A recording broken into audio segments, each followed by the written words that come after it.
डब्यात पोचल्यानंतर ट्रेनने सिग्नल दिला आणि हळूहळू स्टेशन सोडू लागलो तेव्हा मी माझे सामान सीट खाली ठेवले होते. याचाच अर्थ पुन्हा एकदा मी आपला विक्रम मोडू दिला नाही. मी आदित्य आणि रेकॉर्ड म्हणजे वेळेत पोचणे. ट्रेन असो, बस असो किंवा विमान असो, हा विक्रम मी कधीच मोडून दिला नाही. या विक्रमामुळे आतापर्यंत कोणतेही मोठे नुकसान झाले नाही, हे सुदैव आहे. बरं, मुद्दा असा आहे की मला ट्रेनचा प्रवास खूप आवडतो आणि तोही स्लीपर कोचमध्ये.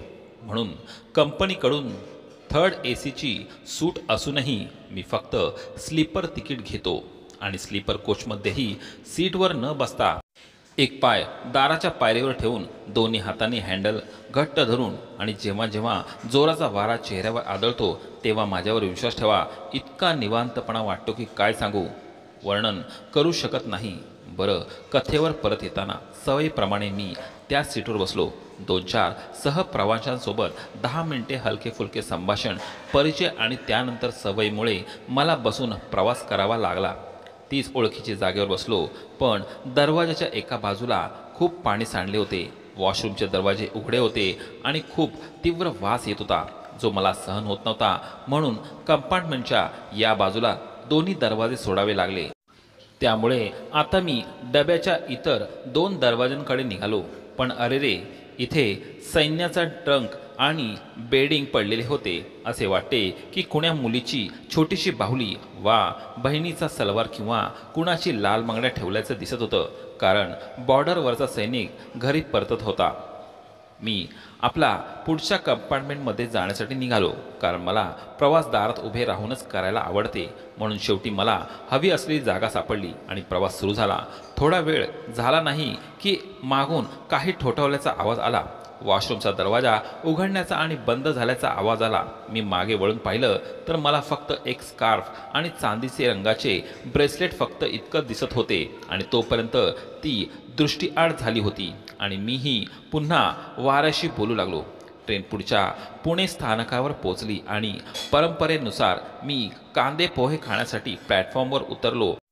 इथे इंजिन बदलल्यावर ट्रेन सुमारे 30 ते 40 मिनिटे थांबते.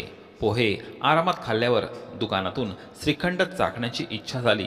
प्लॅटफॉर्मवरच्या दुसऱ्या टोकाला श्रीखंड चाकत असताना मी त्या डब्याजवळून गेलो तेव्हा डब्याच्या एका खिडकीत मला तो स्कार्फ दिसला आणि तो चांदीचा ब्रेसलेट असलेला हात दिसला आणि काहीशा कुतूहलाने मी उलटे चालायला लागलो, तेही मायकल जॅक्सनच्या मूनवॉक स्टाईलमध्ये, जी कदाचित जॅक्सनच्या कुठल्याही मूनवॉकला शोभणारे नव्हते. मूनवॉक करता करता मी परत आलो आणि माझी नजर दुपट्ट्याच्या मालकिणीला भेटली.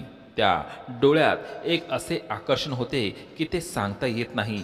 पण तिचं लक्ष जसे माझ्या मूनवॉककडे गेले तसे तिच्या डोळ्यातली उदासी क्षणभर नाहीशी झाली आणि तिच्या चेहऱ्यावर एक गोड हसू आले.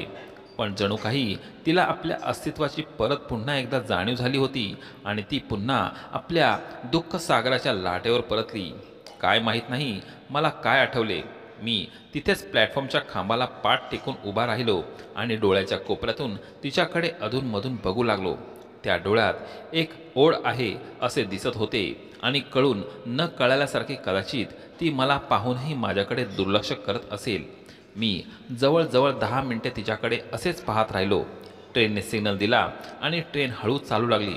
मी माझ्या जागेवरच उभा राहिलो. जसा जसा डबा माझ्या समोरून क्रॉस होऊन पुढे जात होता तसे मी पाहिले की तिची नजर माझ्यावरच खिळून राहिली होती, की मी डब्यात चढलो की नाही. आणि विश्वास ठेवा, शाहरुख खानप्रमाणे मी जोरात हवेत उडी मारली आणि डब्याच्या दिशेने पळत सुटलो. आणि मी ट्रेनच्या डब्याकडे धावत असताना माझ्या लक्षात आले की मी कोणत्या डब्यात चढतोय हे पाहण्यासाठी ती डोकं फिरून मागे पाहत होती. आम्हा तरुण मुलांसाठी यापेक्षा मोठा ग्रीन सिग्नल असूच शकत नाही. डबा पकडल्यानंतर माझ्या चेहऱ्यावर एक स्मित असे घेऊन मी तिच्या सीट जवळून गेलो. पण खेदाची गोष्ट ही होती की तिने माझ्याकडे दुर्लक्ष केले. इतके दुर्लक्ष केले की 25 सेकंदापूर्वी पाहिलेली सर्व स्वप्ने एका झटक्यात चकनाचूर झाली. निराश मनाने काही वेळाने तिचे लक्ष माझ्याकडे जाईल की नाही हे पाहण्यासाठी मी पुन्हा एकदा फिरण्याचा प्रयत्न केला. पण ती खिडकी बाहेर उदासीनपणे पाहत राहिली आणि माझे मन खिन्न झाले. काही वेळ त्याच दारात उभा राहिल्यावर मी पुन्हा विचार केला. मी त्या मार्गाने फिरलो आणि यावेळी मी गेलो आणि पाहिले की ती सीटवर नव्हती. मी समोरचा संपूर्ण डबा तपासला पण ती कुठे दिसत नव्हती. मित्रांनो, ह्याच्या पुढचा भाग तुम्ही नक्की ऐका. तोपर्यंत आमच्या चॅनलला नक्की सबस्क्राईब करा. धन्यवाद.